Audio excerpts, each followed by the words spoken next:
Bienvenidos a este nuevo vídeo con el que pretendo, por un lado, que se entiendan los principales parámetros reales de un amplificador operacional real y, por otro, saber qué efectos puede tener en un diseño concreto.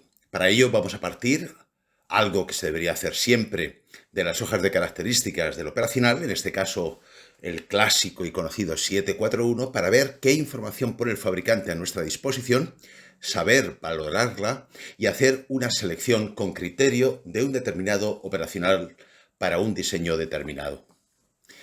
En la figura tenemos las hojas de características del 741. En la parte izquierda vemos algunos detalles de carácter general, por ejemplo, que es un operacional de propósito general, que tiene diferentes tipos de encapsulado y para diferentes rangos de temperatura comerciales. Y en la derecha tenemos ya los primeros parámetros en los cuales se han obtenido, han sido medidos por el fabricante en unas determinadas condiciones. En este caso, una temperatura ambiente y una tensión de alimentación concreta. Bueno, los dos primeros parámetros son respectivamente la corriente máxima de salida y sub IOS y el denominado producto ganancia por ancho de banda, que vamos a explicar brevemente. A veces, en un determinado diseño basado en operacional, la corriente que proporciona el operacional no es suficiente para la carga, en este caso RSUL, como veis en la figura, o bien no es suficiente para la etapa que viene a continuación, la que está conectada a su salida. Entonces hay varias alternativas. Una de ellas, desde luego, sería cambiar de operacional, pero a veces esto no es tan sencillo y hay que utilizar algún tipo de estructura que me permita obtener la corriente necesaria para la carga. Aquí hemos puesto una estructura en push-pull o contrafase que ya explicamos con cierto detalle cuando vimos los amplificadores de potencia clases B y AB. En la parte izquierda es un circuito más teórico, aunque funcionalmente correcto, en la cual observamos que, por supuesto, no pueden conducir simultáneamente los dos transistores, dado la conexión en contrafase, y lo que observamos es que la tensión de salida en la carga pues es la tensión de salida del operacional menos una pequeña caída de tensión entre base y emisor. Bien, por lo demás, la ganancia en corriente de esta etapa en push-pull pues es beta o HFE, dependiendo de la aplicación. Lo más importante de la figura de la izquierda, por tanto, no es tanto eso, sí su sencillez, pero sobre todo es que se produce, como vimos en su momento, lo que se llama distorsión de cruce. La figura de la derecha es una versión mejorada de la anterior, en la cual ya no hay distorsión de cruce. Lo hemos conseguido alterando el punto de trabajo de los transistores mediante dos resistencias RB1 y RB2 y dos diodos, y de esta manera conseguimos que, siendo la ganancia la misma de esta estructura con transistores en push-pull, beta o HFE, sin embargo también conseguimos que no haya distorsión y que la tensión de salida sea exactamente igual o aproximadamente igual a la tensión de salida del operacional.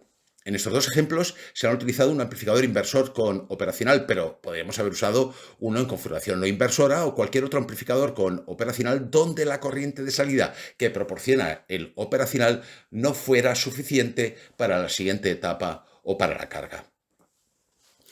Por su parte, el producto ganancia por ancho de banda es relativamente sencillo de explicar. Tenemos que tener en cuenta, podemos imaginar el operacional con realimentación negativa en configuración inversora o no inversora, por ejemplo, como hemos visto en la diapositiva anterior, y cuya ganancia pues sigue o se corresponde con la expresión matemática que tenéis en la parte superior izquierda, es decir, la ganancia diferencial partido por un factor 1 más el producto de la ganancia diferencial por beta, ganancia de lazo, y por su parte el ancho de banda se ve también afectado al realimentar, que es el producto del ancho de banda sin realimentar del propio operacional multiplicado por el mismo factor que acabamos de comentar.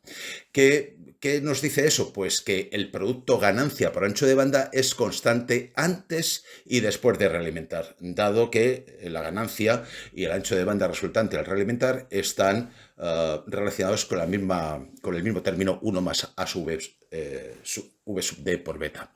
La gráfica que tenemos a la izquierda, que es el diagrama de Bode de la ganancia o del módulo de la ganancia, observamos que para diferentes valores de beta igual a 0 sería un operacional sin realimentar, lo que tenemos es que la ganancia es directamente la ganancia diferencial y que el ancho de banda es un parámetro característico que normalmente el fabricante establece mediante un polo dominante, como veremos un poquito después, y que suele ser de un valor muy bajo, aproximadamente, pues no sé, 5, 6 hercios, 8 hercios, 10, en fin, depende del operacional. Esto hace que con este polo dominante lo que hace el fabricante es garantizar la estabilidad del operacional.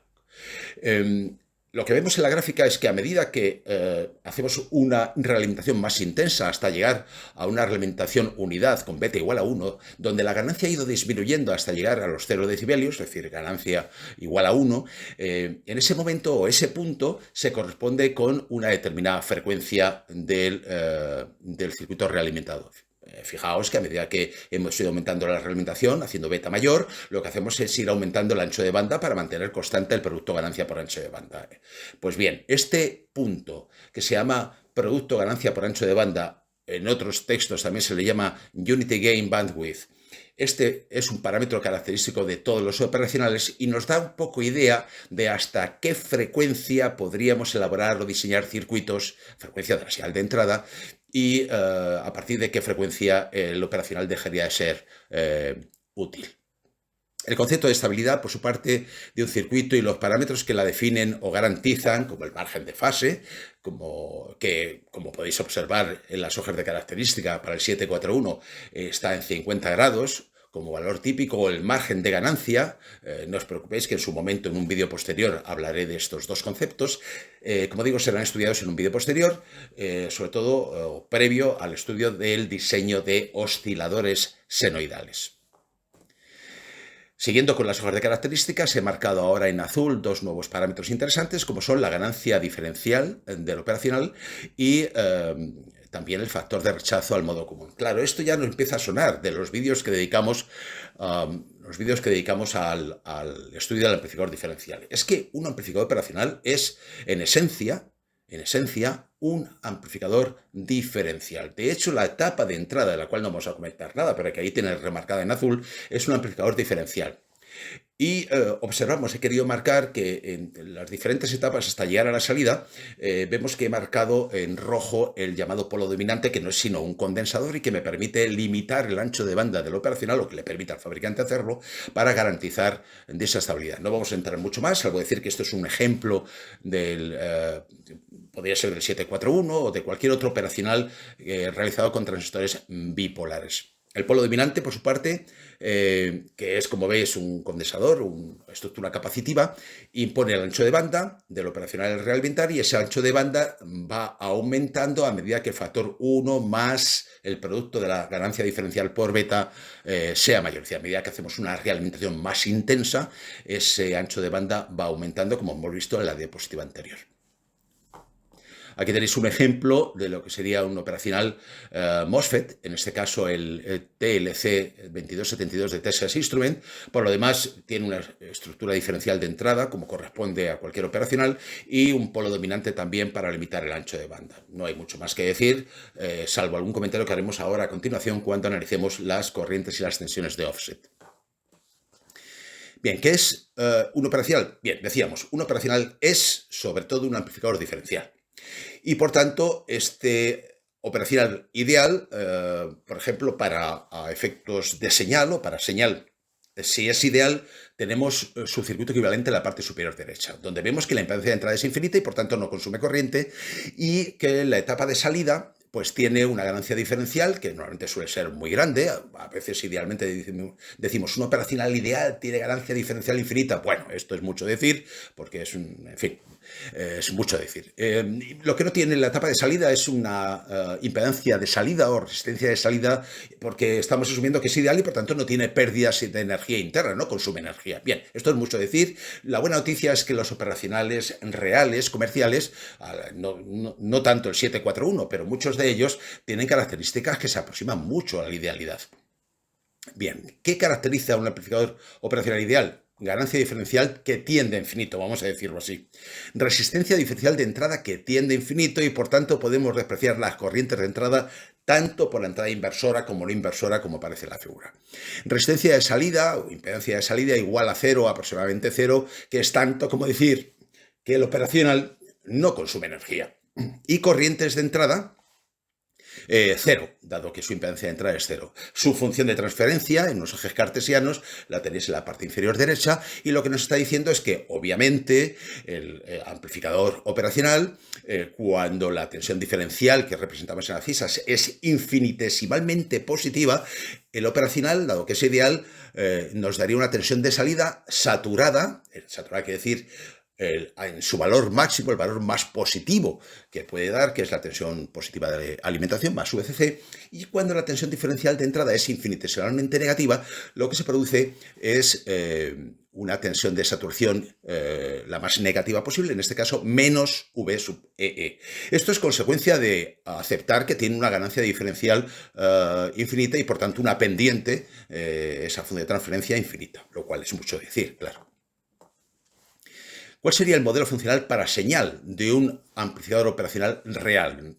Bueno, lo primero que vemos es que el circuito de entrada ya no es impedancia infinita, sino que tiene una impedancia diferencial y una impedancia llamada de modo común. Es decir, tiene una serie de impedancias que hacen, en primer lugar, que haya consumo en corriente de entrada. Hay corriente de entrada cuando utilizamos el operacional para señal de una determinada aplicación. Hemos dividido esa impedancia diferencial de entrada en dos partes iguales y en una impedancia de modo común que tratamos de representar la no simetría de ese par diferencial de entrada que tiene todo operacional. Y en la etapa de salida, pues ahora no solamente hay un generador dependiente de tensión proporcional a la tensión diferencial de entrada, es decir, la ganancia diferencial, sino que aparece un término debido a ese término en modo común, esa ganancia en modo común, que lo que trata de representar son los efectos de la no simetría de la etapa de entrada diferencial, como se ven en la salida. Y por supuesto, tenemos una impedancia de salida Z sub S que representa las pérdidas que tiene este operacional, las pérdidas en energía como circuito real que es. Por tanto, y resumo, ¿qué caracteriza a un amplificador operacional real? Primero, que la ganancia diferencial es muy grande, pero no infinita. En el 741 es 200 voltios por milivoltios. Se expresa así para no manejar números especialmente altos. Alguien podría decir, bueno, pues si la ganancia en tensión es un número adimensional, lo sigue siendo. Simplemente una forma de expresarlo. Si queréis, podemos decir que la ganancia diferencial del 741 son 200.000, sin unidades. Que la impedancia de salida es pequeña, pero no cero. Y depende del operacional, puede estar entre 10 ohmios, 100 ohmios. Bueno, hay diferentes tipos de operacionales. Desde luego no es cero. Y por tanto hay un consumo de energía y por esa razón en cualquier diseño de cualquier amplificador el operacional se calienta, claro. Por otro lado, las impedancias diferencial y de modo común de entrada son muy grandes. No es que... O sea, no son infinitas, son muy grandes. Y están, o pueden variar entre 10 elevado a 7 o 10 elevado a 11 ohmios, como veis son muy grandes, pero eso hace que haya corriente de entrada. Por tanto, esto es un tema que tendremos que ver un poquito más adelante y ver qué efectos tiene esto en la tensión de salida según el tipo de aplicación. Por tanto, las corrientes de entrada son distintas de cero, tanto por la entrada inversora como no inversora, y la impedancia en modo común, que refleja un poco esa no simetría que hay en la etapa diferencial de entrada, en el par diferencial, bien puede ser con transistores bipolares o con transistores MOSFET, es lo que hemos llamado Z sub MC. Bien, si analizamos un poco esto, vemos que la tensión en la entrada no inversora, haciendo un análisis de ese circuito de entrada, pues es la tensión en el punto medio, que es la tensión en el modo común, más la mitad de la tensión diferencial, la diferencia entre la entrada inversora y no inversora, y que la tensión en la entrada inversora, pues es la tensión en ese punto medio, que es la tensión en el modo común, menos la tensión diferencial partido por 2. Por tanto, sumando esas dos ecuaciones y restando, tenemos dos ecuaciones que son clásicas y muy típicas, como es que la tensión en modo común es aproximadamente la media de las tensiones en la entrada inversora y no inversora, y que la tensión diferencial, por supuesto, sigue siendo la misma. Es la diferencia entre las dos tensiones de entrada en ambas entradas. ¿Qué efecto tiene esto de la tensión en modo común? Que parece que no tiene demasiada importancia. Pues ahí tenéis dos ejemplos en el cual supongamos que la tensión en la entrada no inversora es 1 voltio y que la entrada inversora es menos 1 voltio. Claro, si aplico esas ecuaciones anteriores, la tensión en el modo común es 0. Y la tensión diferencial son 2 voltios, perfecto, no hay ningún problema. Parece que no tiene efecto en la tensión de salida. Pero si vemos el ejemplo de la derecha, podemos tener un caso en el cual la tensión en la entrada no inversora sean 12 voltios, la tensión en la entrada inversora sean 10, sigue habiendo una diferencia de 2 voltios como tensión diferencial de entrada, pero la tensión en modo común son 11 voltios. Y esto impacta fuertemente en la tensión de salida. Por tanto, y resumo, ¿qué caracteriza a efectos de señal un amplificador operacional real? Que su ganancia diferencial es muy grande, no es infinita, pero es muy grande, que la ganancia en modo común, tenemos una ganancia en modo común que es A sub MC, que nos traslada los efectos de esa de esa no simetría del par diferencial de entrada, nos lo traslada hacia la salida. He puesto aquí dos ejemplos para que veáis a qué estoy haciendo referencia con esto de trasladar esos efectos a la salida. Tenemos la tensión en el modo común, que debería de ser cero si el par diferencial de entrada fuera perfectamente simétrico y los transistores ideales, pero no lo son.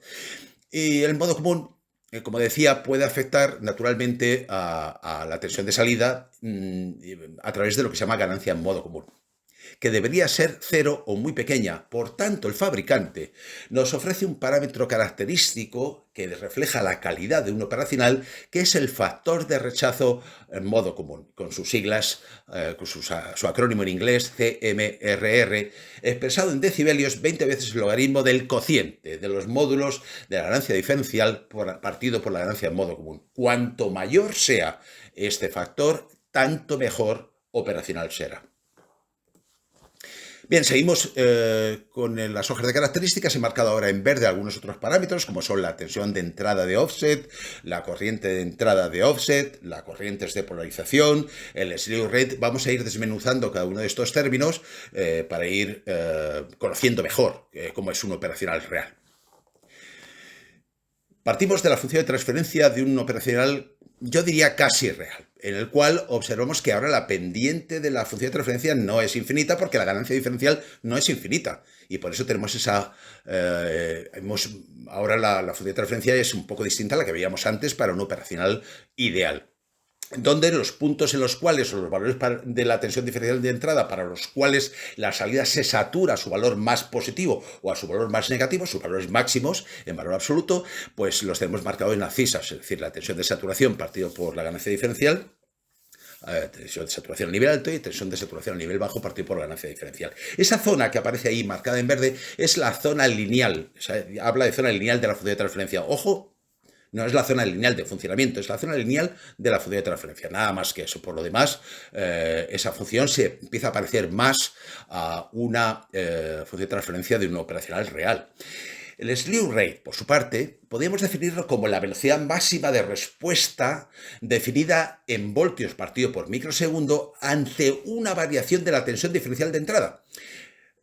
Indica la velocidad con que cambia la tensión de salida, V sub 0, y depende del polo dominante y de la carga que tenga el operacional o la aplicación que hagamos con el operacional. Para el 741, el fabricante nos dice que la velocidad con la que es capaz de cambiar la tensión de salida ante un cambio de la tensión diferencial de entrada es 0,25 voltios por microsegundo, lo cual es muy pequeño.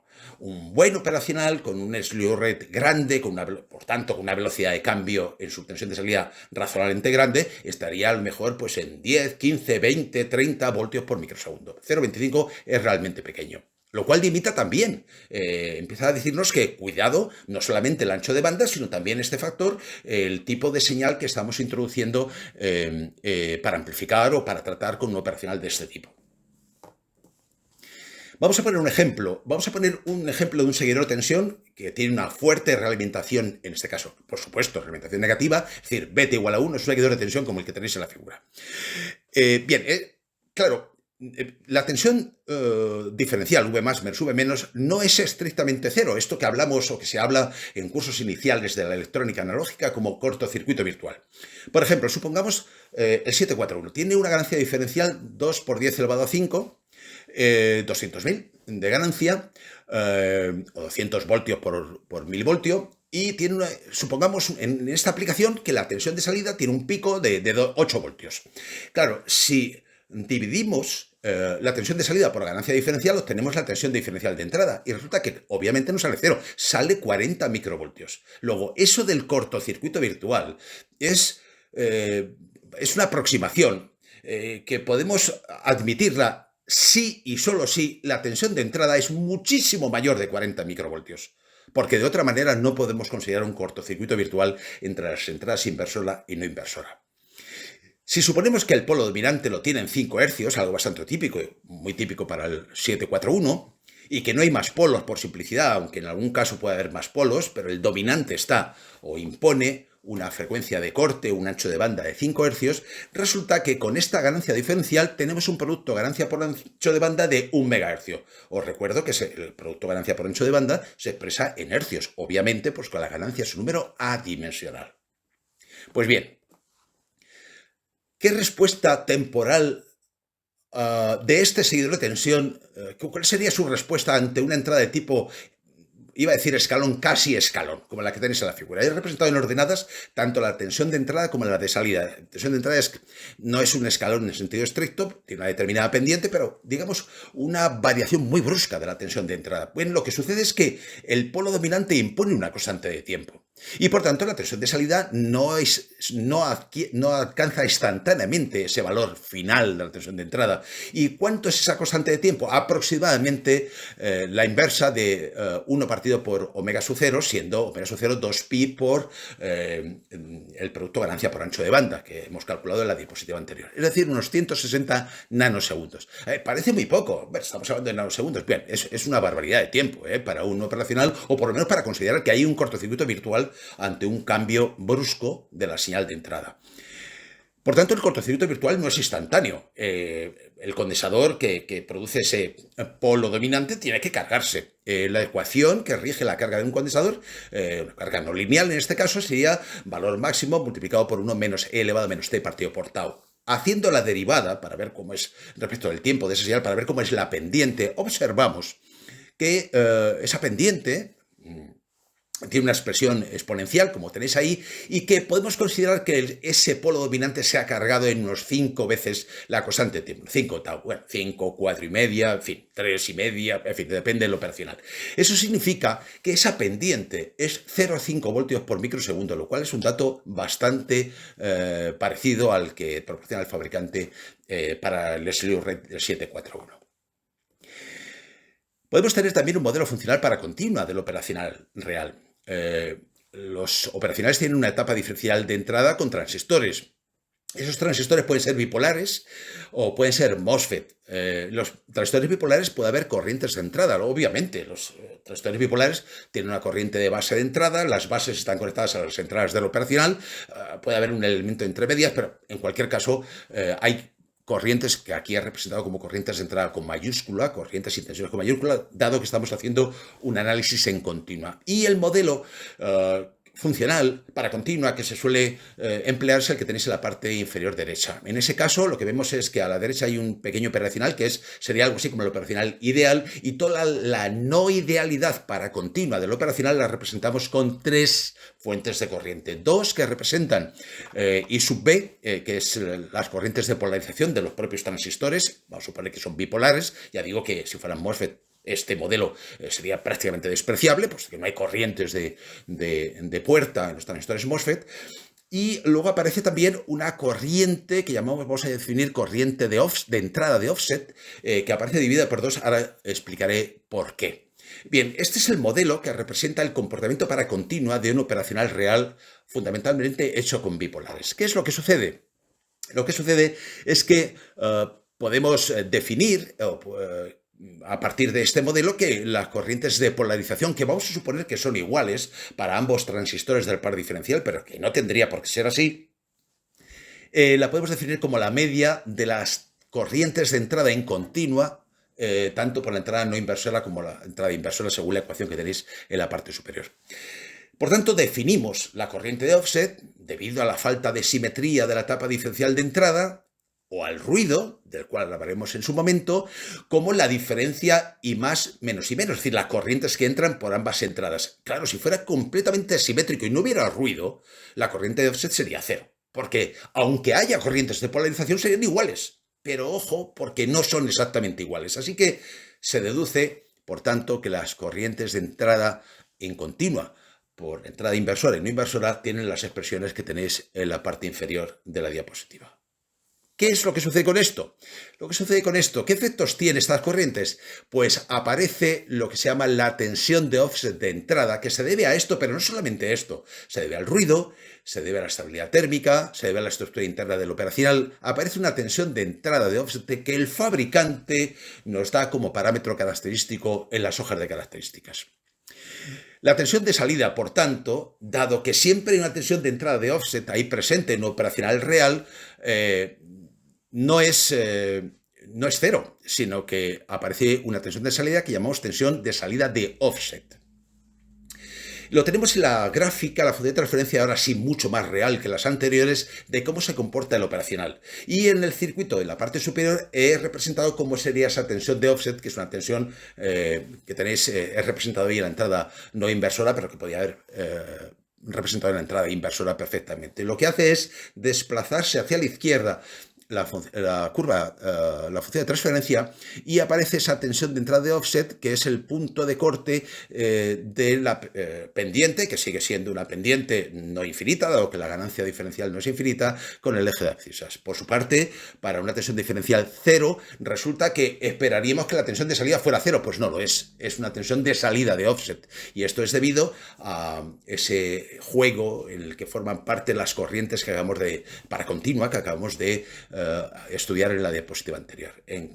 ¿Qué soluciones tenemos para esto? Esto no debería ser así. Nos gustaría que la tensión diferencial de entrada, cuando es cero, la tensión de salida fuera cero, es decir, que no hubiera offset, pero bueno, lo que el fabricante nos da son, o los diferentes fabricantes, algunas soluciones. En primer lugar, cuanto más pequeñas sean las resistencias que utilicemos en el circuito, inversor, no inversor, diferencial, de tipo que sea, claro, las caídas de tensión son más pequeñas, con lo cual, caídas de tensión, me refiero a tensiones que aparezcan ahí, y por tanto, obviamente, lo que hace es que las tensiones de offset también son más pequeñas, pero aumenta el consumo. Debemos ser conscientes de que entonces el consumo de este circuito aumenta. Otra recomendación que justificaremos en un vídeo posterior también, con algo más de detalle, es que las resistencias de Thevenin equivalentes desde la entrada inversora y no inversora hacia afuera, hacia la izquierda, por decirlo de esta manera, han de ser iguales o muy parecidas para compensar estas corrientes de offset. Se recomienda, en todo caso, utilizar transistores FET o MOSFET, aunque son mucho más sensibles a la temperatura, pero tienen tensiones de offset mucho más pequeñas, prácticamente despreciables. O bien aprovechar que en los amplificadores operacionales, en muchos de ellos comercialmente, aparecen dos entradas, como aparece en la parte superior izquierda de la figura, donde se puede situar un potenciómetro, y modificando la tensión entre esos dos entradas del operacional, lo que estamos es ajustando el offset de salida. Es decir, empezaremos a tocar el potenciómetro hasta que veamos que la tensión de salida es cero, cuando la tensión de entrada, la tensión diferencial de entrada, quiero decir, también sea cero. Lo que estamos haciendo es mover esa función de transferencia hacia la derecha para que corte por el eje, por el origen de coordenadas. O bien, también existen operacionales un poquito más sofisticados, en los cuales se llaman operaciones de tipo chopper, porque hace una automedición de cada cierto tiempo de cuál es el offset que tiene el operacional y hace una autocorrección. Son realmente operacionales muy buenos, tiene un control interno que va haciendo medidas, digamos, en diferentes instantes de tiempo. Hay otros parámetros, como es el llamado punto de equilibrio, quiescent point, que lo único que nos dice es, bueno, ¿qué es lo que pasa? Sabemos que la corriente que entrega la fuente positiva, ICC, tiene que ser igual a la suma de la corriente que sale hacia la fuente de corriente, a la fuente de alimentación negativa, I sub EE, más la corriente que se va hacia la carga, todo esto en continua, y que si no hay carga, obviamente, ambas corrientes, ambas fuentes, pues tienen que ser la misma. Bien, esto se llama punto de polarización, y eso todos los datos característicos de las hojas de características del fabricante. Y luego, finalmente, me gustaría comentar que hay un tipo operacional que se llama rail to rail, que lo que permite es que esas tensiones de saturación máxima y mínima, o más positiva y más negativa, que hemos visto en la función de transferencia anteriores, sean exactamente los valores de tensión de la fuente de alimentación. Los operacionales que no son rail to rail, en realidad su margen dinámico es más estrecho y suele haber 1,5 voltios de diferencia, 2 voltios entre los valores máximos que son capaces de alcanzar a su salida, es decir, los valores de las tensiones de alimentación. Imaginemos un operacional alimentado en más o menos 15 voltios, pues si no es rail to rail, la tensión de salida será como máximo más menos 13, como mínimo más menos 13, pero si es rail to rail se podrá aprovechar el rango dinámico completamente. Un último comentario para terminar sobre comparadores. Esto es un error, a veces un descuido, yo diría muy común. Un comparador no es un operacional. Aunque los comparadores utilizan el mismo símbolo eléctrico, son circuitos pensados para aplicaciones completamente distintas. De hecho, los comparadores están pensados fundamentalmente para aplicaciones no lineales, que son las comparaciones. Con operacional se diseñan aplicaciones lineales, amplificadores, aunque también se puede utilizar para hacer algún tipo de comparación con o sin histéresis. De eso nos ocuparemos, como digo, en un vídeo posterior. Los comparadores, aunque se pueden usar para hacer algún tipo de aplicación lineal, no están pensados para eso. El símbolo del LMX he puesto porque hay toda una familia 19 de Texas Instruments, lo tenéis ahí. Aparece, como veis, una etapa de salida basada en un transistor bipolar en el cual la corriente la entrega un transistor. No tiene polo dominante, el fabricante no lo pone, con lo cual tiene un slew rate mucho mayor que un operacional, tiene un mayor ancho de banda, pero atención, cuidado con los circuitos con realimentación en los comparadores de este tipo, porque podemos llevarlo a la inestabilidad. ¿De acuerdo? Así que hay que solamente tener cuidado. Y generalmente la presencia de ese transistor bipolar de salida que nos evita el tener que utilizar una estructura en push-pull, como hemos visto al principio, sino que el propio comparador tiene prevista poder suministrar más corriente hacia la salida, depende de la resistencia de pull-up que veis ahí, que es una resistencia de polarización del colector, y permite ajustar la corriente máxima que es capaz de dar el comparador. Bien, con esto terminamos. Espero que os haya gustado y os invito a un vídeo posterior donde seguiremos avanzando en el estudio de los amplificadores.